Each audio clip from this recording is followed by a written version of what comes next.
Prandaj shpëtimi vetëm është vetëm Amerika. Vetëm Amerika mund ta shpëtojë ne, asnjë tjetër. Dhe si mund na shpëtojë Amerika? Amerika. Po, filloi ti që nga përshëndetja që i bëri zgjedhjeve. Hera parë që jep një përshëndetje të tillë. Hera parë. Nuk merret me individ, pra ka rezerva. Ka rezerva.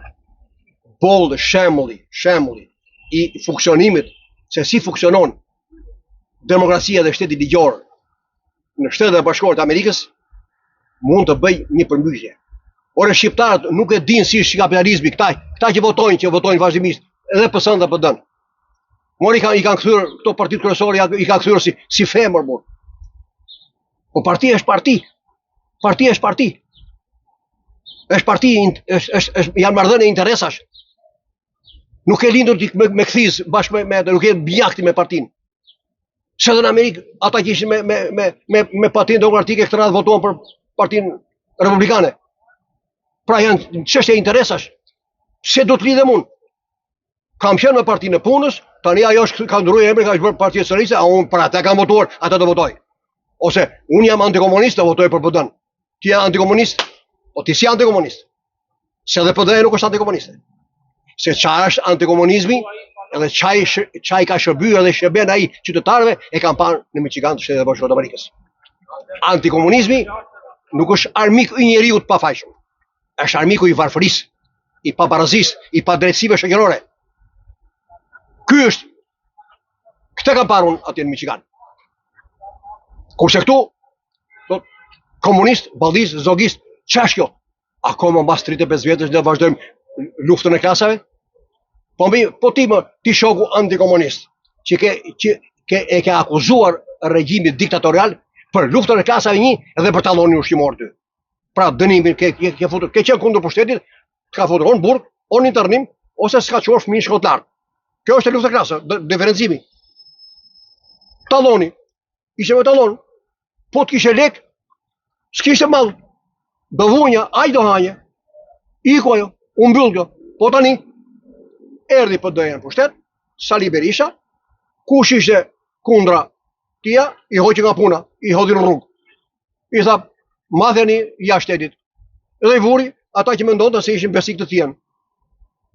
Erdhi Edi Rama, i përzuri ata të Sali Berishës, edhe mori të vetët. A është luftë klasash kjo? Guxo ti jesh me PD-n. Guxo. Ja unë që flasju që unë akuzoj atë. Pse s'mpranoi mua këtu atje kur dinin protestat, pse s'm dëgjoi kur unë akuzoj. Pse takonte ata pensionistë që nuk ankoheshin? E s'm takon mua apo shokët e mi të tjerë atje? Pse? Është luftë klasash kjo? Po këtu të ne, unë është s'ka si mos e pranojnë. Ore këtu s'ka pluralizëm, mori. Përdesa s'ka pluralizëm, mendimi që ti të më dëgjosh mua, edhe të më zgjidhësh, ose të më mbushësh mendën që se kam drejt, ose të më zgjidhësh që kam drejt. Ky s'ka bërë vaki të dëgjoj njeriu, të dëgjoj një kritik. Pra, ai s'dëgjon, kur nuk dëgjon, pra s'ka pluralizëm. Ai dëgjon, ai keni parë në studio se ç'a bën ky. Se si sillet ky me gazetarët. Është një çmendurim, nuk e shohin që se sillen në asnjë kundin botë, udhëheqësat. Ky është fare, Evropa nuk e shefte. Po aty kur mblodhi ata të bashkisë në shesh Skënderbej, çfarë nuk volli vrerë. Fjalori më rrugaqëror që ekziston në botë, jo në Shqipëri. Ç'është ky udhëheqës? Se atje kur vete me ata ai, Barsaleta, Argalisën ata. Ç'është ky klon cirkë? Klon cirkë është, apo e duan kështu për Argale? Nuk e di që interesa tjera kanë ata përfaqësues e Bashkimit Evropian që vinë këtu në Shqipëri. Po për mua ata janë bashkëfajtor me situatën që është sot në Shqipëri. Po nëse pranonte, t'ju takonte, çfarë do t'i thoshit Edi Ramës pikërisht në zyrën e tij? Nuk do të takohem në zyrën e tij. Duhet të bisedoj në studio televizive, ta dëgjoj gjithë populli. Atje. Ai po t'jeti zoti le të ballafaqohet me mua. Se ai s'është më shumë i aftë për hallet e popullit sa që jam unë. Bile, ai është për shitallike. Ai thot zbez, s'kam bes. Unë do e them aty që ti ke lek, po ti nuk do. Ti nuk do. Çfarë di them? Zoti Dyshniku, do kalojmë ke sistemi pensioneve, po ju përmendët pak më parë sa i përket shkatrimit të pasurive kombëtare dhe një sektor ka qenë edhe ushtria në këtë aspekt. Ju keni qenë ushtarak në kohën e periudhës së sistemit komunist. Si do ta krahasonit atë periudhë të fuqisë ushtarake me këtë të sotmen? Shiko, nuk bëhet krahasim. Ai ka qenë tjetër sistem, kishte të tjera marrëdhënie ndërshtetërore edhe brenda vendit. Po jo, se ka i propagandë që thot atëherë kishim ushtri prandaj. Atëherë kishim ushtri, tash s'ke ushtri, ajo dihet apo. Kjo është propaganda apo është? Jo, e din të gjithë kush ka qenë zbor. Shiko dhe filmimet e paradave që janë. Nuk ka nevojë të tregosh, edhe Kim Jong ka raketa më burr. Nuk po flasim për këto ushtrinë. Të gjithë kanë ushtri. Të gjithë kudo ka ushtri. Harxojnë. Sa më shumë diktaturë tjetë, aq më shumë harxohet. Do thosh që pse Amerika që harxon ka shumë diktaturësh? Amerika nuk s'ka sami dot ne as me Amerikën, as me Kinë, as me Rusinë, as me Francën, me Gjermaninë. Tashi ne jemi çiksi tangëllik sa kështu. Se kështu thotë ky. Kjo thotë është e para në Evropë. Këtë e kemi bërë kullën më të lartë në botë. Këtë kështu, do ky vuan për nga deliri i madhështisë. Ky do të matet me gjë. Ore çaj shërbim popullit tore. Nuk kanë vlerë këto. Ai ndërton kulla. Çka kullash janë këto? Këto janë shëmtira. Këto janë shëmtira nga ana arkitektonore edhe për ta parë. Pa i Michigani me 12 milion banor, më qyteti më të madh ka Detroitin. Ndërtesa më madhështore është ndërtesa rezidenca e General Motorsit. Ke qef ta shohësh. Por edhe për qartë ka lulishte parqe. Nuk ka ngjitur në beton. Ka parqe pafund. Fusha sporti pafund. Të gjithë plazhet janë publik.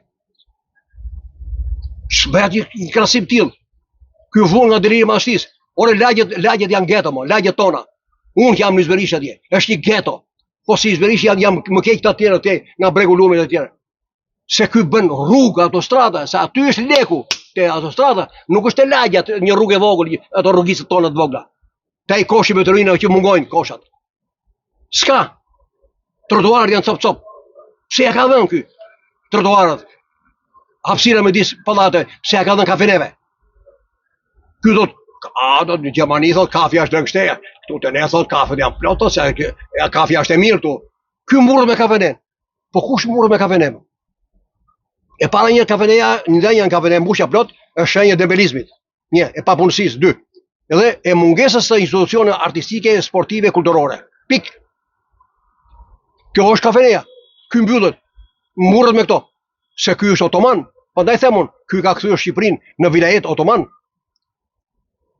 Ky jep zhezdonje, ato plazhet me zhezdonje me qira. Qa fiton ky? Qa fiton me ato? Ky në 20 euro që i merr zhezdongot ai privati, ky i merr 4 euro. 20% të vëshë. Po vërtet ja merr ky? Kush ka shkuar në plazh dhe i kanë dhënë faturë të vëshëja? Kupon tatimor? I ka dhënë njëri atje? Askush nuk jep atje. Se i zombaj aparatin me korrent t'ja japi të vëshë. S'ka. Po ti ke shumicën e shërbime ato. Dyqan buke, rroba qepës, fruta zazavate, qa shërbime të celulare, si jep njëri faturë të vëshëje, faturë kupon tatimor. Po bie, nuk janë humbi këto. Këto janë informalitet, pavarësisht se ai është me licencë. Ai nuk paguan, nuk ka punë ky. Po si mund ta ndreq këtë? Po bëhet kollaj fare. Nuk ka nevojë për të jesh ekspert. Unë qytetari, nxirr një VKM, e kam thënë disa herë. Nxirr një VKM dhe kushdo që blen në dyqan dhe merr kupon tatimor, do i kthehet mbrapsht në fund të vitit nga shteti 20% e TVSH-s. Sa ti e ke paguar kur ke vajt në dyqan. Por në fund duke marrë këtë, kjo do bëjë që ti s'do vesh më te ai dyqani që s'jep kupon. Pra o do hapi licencë, o do regjistrohet, e paguaj taksa, taktime e tjerë, kontribute për sigurim shoqërore shëndetësore, o do mbyllë dyqanin. E ka të vështirë për ta bërë këtë ky? Pse se bën? Pse nuk e bën? Po Evropa, pse nuk dëgjon? Se shitallëgjët tërë i dëgjon Evropa. To lajkat e lulket, ato atletët e këtia, ato qëllarat e këtia i she edhe argaliset. Që ullet kënë gjujnë kërministës Italisë, argalisën tërë dhe Qa është kjo?